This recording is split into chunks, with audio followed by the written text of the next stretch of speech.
Hi, how are you doing? This is Pastor Cheryl. Today we are doing the parables of salt and light. We're still in the Synoptic Gospels, the Gospel parallels, Matthew, Mark, and Luke. And we'll show you here, Matthew and Luke. They're similar, but it seems Matthew has got more words. So I will read it to you, and we will discuss possible meanings, okay? Matthew 5:13 through 16. By the way, I have these written down for you, and you'll find them if you search. Okay. You are the salt of the earth, but if it has lost its taste, how shall its saltiness be restored? It is no longer good for anything except to be thrown out and trodden underfoot by men. You are the light of the world. The city set on the hill cannot hide. Oh, it says cannot be hid. Old English. You are the light of the world. The city set on the hill cannot be hid, nor men light a lamp and put it under a bushel, but on a stand, and gives light in all the house. Let your light so shine before men that they may see your good works and give it to the Father in heaven. Luke says something similar. Salt is good. But if salt has lost its taste, how shall the saltiness be restored? It is not fit neither for the land or for the dunghill men throw away. He who has ears to hear, let him hear. No one, after lighting a lamp, puts it out in a cellar or under a bushel, but out on a stand, and those who enter may see the light. Okay, so this one is like a Reader's Digest conversion of this one. This one was written first. This one was written by Matthew second. Here we have to think about possible meanings. You are the salt of the earth. If something happens to you, what will happen? I mean, this is like, it's a good life. Remember that movie around Christmas where this guy decides that he's just doesn't want to live anymore, apparently, and Clarence, the angel, grants him his wish of, he wished he had never been born. And then he gets to see what his town would be like without him. Last week, I couldn't get up.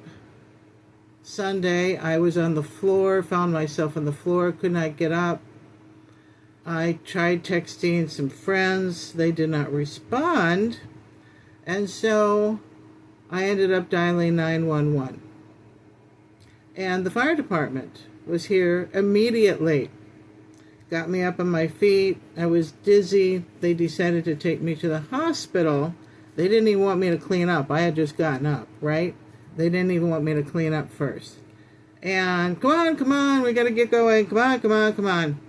Well, I ended up, going to the gurney, my purse. I had the phone without the charger. They fed the dogs, closed the door. They hadn't even been out that morning yet.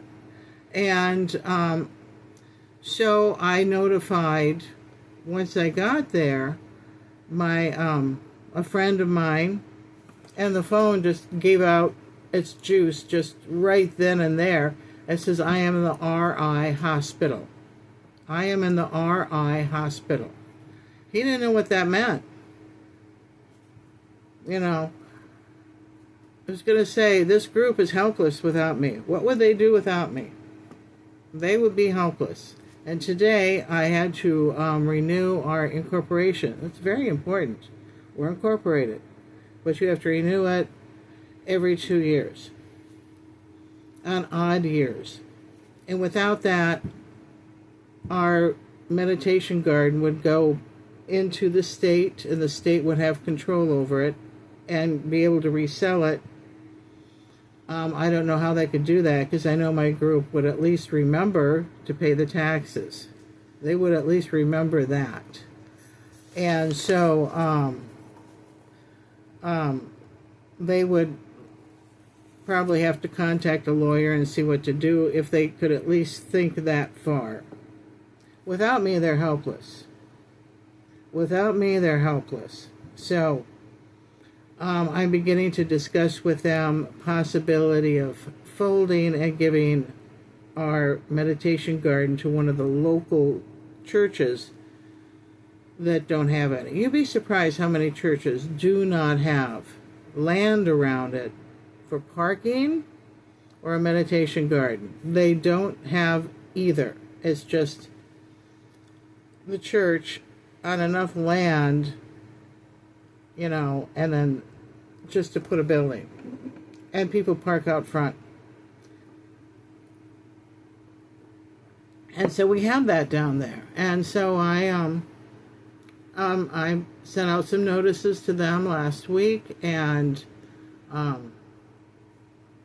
we'll have to see what happens. But without me, that, my little house church would be absolutely lost. And think about in your life, how lost your family would be without you. Your family, your peer group, work. What would they do without you? And so anyway, perhaps I should leave it as this. It's just sweltering hot in here, and it's been really hot the past couple of days. A friend came here from Pennsylvania to visit. He does so every year. Stays maybe 1.5 days. 2, maybe. Once he actually stayed 3 days. That was a shocker. And then he goes on to, from here, to, I think it's Melrose, Montana. The mountains, to visit his brother. And coming back, sometimes he, back to Pennsylvania, excuse me. He might stop back, coming back, unless he wants to cross over the nation from way up there in the corner and going, back to where he lives in Pennsylvania. It's quite a drive. Yeah, he's probably there by now. But anyway, please keep that in mind, that you are the salt of the earth. If anything happened to you, there would be no way of replacing you. Once the rapture happens and the really devoted Christians are gone, you're going to see everything really change. I mean, there still will be Christians around. They will be, the half-baked type, but they all of a sudden might just wake up and say, you know what, there was a reason why I left behind, and that's because I didn't take God seriously. You got to take God seriously. And those people will be left behind for the second rapture, which will be in 3.5 years. And those that will be left behind then will be in for another 3.5 years if they make it. There's something going on with our sun. Every several million years, it flips. The poles flip. It spins like the Earth does. But then it also is beginning to flip over. And that's why all the earthquakes and whatever is going on, the earthquakes and the volcanic stuff, and I guess the center of the Earth has stopped spinning. It is in retrograde. There's something going on a lot bigger than what we anticipated. Okay, for the end times, when they say end of the age, I think it's the end of a certain period of time, and then God's going to start over again. I'm hoping that some of the animals and wildlife survive, so it will continue. We need the earth to continue. So this is something to keep in mind. There's a reason why we're here. Without us, the earth would have no saltiness, no flavor, no... It'd be boring. Boring for everybody, and what would they do without us? I'll see ya. Bye-bye.